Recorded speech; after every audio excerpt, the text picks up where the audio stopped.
மாஞ்சோலை பக்கமே போக முடியாது அப்படின்னு நினைக்கிறவங்க வந்து இந்த வீடியோவை பார்த்துக்கோங்க.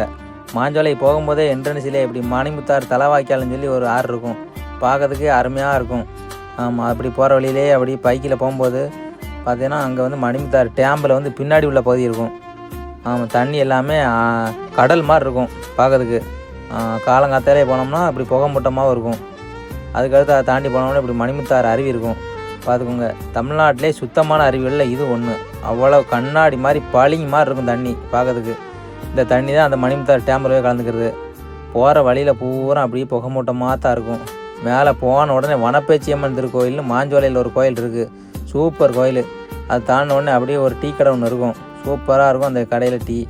அதை தாண்டி அப்படியே மேலே போனீங்கன்னா போகிற வழியில் ஒரு சர்ச் இருக்குது. பழைய காலத்து சர்ச்சு. எல்லாமே கல்லுக்கட்டு வச்சு கட்டியிருக்காங்க. பார்த்துக்கோங்க எவ்வளோ அழகாக இருக்குன்னு. பார்க்கறதுக்கு இந்த இயற்கை சூழலில் ஒரு இடத்தையும் ரசிக்கிறதுக்கு அருமையாக இருக்குது. இந்த இடத்துக்கு பேர் வந்து காக்காச்சி குதிரைவட்டின்னு சொல்லுவாங்க. பார்த்துக்கோங்க, புகை மூட்டம் பக்கத்தில் யார் நின்னா கூட தெரியாது. அவ்வளோ அழகாக அவ்வளோ ரம்மியமாக இருக்குது. ஊட்டி கொடைக்கானல்லாம் நம்ம ஊருக்கு பின்னாடி தான். அதை தாண்டி அப்படியே போனேன்னா ஒரு பாலம் ஒன்று இருக்குது. இந்த பாலம் வந்து முன்னாடி மரப்பாலமாக இருந்திருக்கு. இப்போ வந்து இரும்பு பாலமாக கட்டிட்டாங்க. பார்த்துக்கோங்க எவ்வளோ அழகாக இருக்குன்னு. இதுதான் இரும்பு பாலம். இதில் தான் வண்டிகள் பூராமே கடந்து போகணும். இதுவுமே அப்படியே ஹாலிவுட் படம் இருக்கக்கூடிய ஏரியா மாதிரி இருந்துச்சு. அதை தாண்டி அப்படி போனேன்னா இது ஒரு இடம். ரிட்டர்ன் வரும்போது புகை மூட்டை எல்லாம் குறைஞ்சிருச்சு.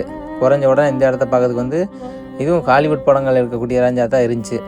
இது குதிரைவெட்டி. இந்த இடத்து பேர் வந்து பின்னாடி உள்ள மரங்கள்லாம் பாருங்கள் எவ்வளவு அழகாக இருக்குன்னு. கடவுள் படைத்த படைப்பில் இதுவும் ஒன்று.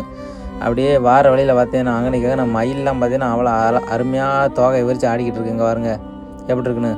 அப்படி நான் எங்களை பார்த்தவொடனே அப்படி ஒரு ஆட்டம் ஆடிச்சு பாருங்க. சூப்பராக இருந்துச்சு. நாங்களும் அப்படியே எல்லாம் பார்த்துட்டு அப்படியே மேலே போகும்போது அங்கே ஒரு டீ கடை இருந்துச்சு. இந்த பெட்டி கடையில் தேவையான ஸ்நாக்ஸ் வாங்கிட்டு அதுக்கடுத்து மேலே பெட்டி கடையில் அங்கே டீ குடித்தோம். தாத்தா ஒரு டீ போடுங்கன்னா அவர் நல்ல மாதிரில ஒரு 2 டீயை போட்டு கொடுத்தாரு. டீ நல்லா இருந்துச்சு. அந்த குளிருக்கு அந்த கிளைமேட்டுக்கு குடிக்கிறதுக்கு வந்து இதமாக இருந்துச்சு. நம்ம டீயை ஒரு குடி குடிச்சிட்டு அதுக்கடுத்து இந்த இடத்துக்கு பேர் நாலுமுக்கு தான் அந்த டீ கடை எல்லாமே இருக்குது. இங்கே ஒரு சர்ச் இருக்குது. இந்த சர்ச்சுமே சரியான லொக்கேஷனில் இருக்குது. பார்த்துக்கோங்க எவ்வளோ அழகாக இருக்குன்னு. இப்போ வந்து ஆட்கள்லாம் யாருமே கிடையாது. பஸ்ஸு விடுதாங்க. பஸ்ஸு ஒரு நாளைக்கு 2 தடவை பஸ்ஸு வந்துட்டு போகுது. இந்த பஸ் தான் பார்த்துக்கோங்க. அதை தாண்டி அப்படியே மேலே போனோம்னா இதுதான் கோதையார் டேம் பார்க்காதவங்க பார்த்துக்கோங்க. சூப்பரான இடம். அவ்வளோ அழகாக இருக்குது. பார்த்துக்கோங்க தண்ணி போகக்கூடியதை அப்படியே 2 பக்கமும் இயற்கை அழகை செதுக்கி எப்படி கேப்பில் போகுதுன்னு பாருங்க. பார்க்கறதுக்கு அவ்வளோ அழகாக இருந்துச்சு. பார்த்து முடிச்சுட்டு கீழே வந்தோடனே தாத்தா சோறு வாங்கி வச்சுருந்தாரு. 4 முக்கில் பருப்பு குழம்பு வச்சுருந்தாரு. ஒரு கூட்டு ஊறுகாய் கொடுத்தாரு. அதையும் சாப்பிட்டுட்டு அப்படியே இந்த இடத்துக்கு பேர் தான் ஊத்து தேயிலை தோட்டம். பார்த்துக்கோங்க எவ்வளோ அழகாக இருக்குன்னு. ஊத்துமே இது நல்ல ஒரு அழகான கிராமம். இங்கேயுமே ஆளுகள்லாம் இல்லை. இங்கே பள்ளிவாசல், சர்ச்சு, கோயில் எல்லாமே இருக்குது. 4-5 ஊர் இருக்குது. இது வார வழியில் ஒரு வியூ பாயிண்ட்டு. பார்த்துக்கோங்க சினிமா படத்தில் கூட இப்படி நீங்கள் யாரும் பார்த்துருக்க முடியாது, காட்டியிருக்க முடியாது. அவ்வளவு ரம்மியமாக இருக்குது. நம்ம தமிழ்நாட்டில் கொடைக்கானல், ஊட்டிக்கு ஈக்குவலான இடம். இந்த வீடியோ வந்து முன்னாடி நாங்கள் போகும்போது எடுத்த வீடியோ. இப்போ யாருக்குமே அனுமதி கிடையாது. போய் யாரும் ஏமாந்துட வேண்டாம்.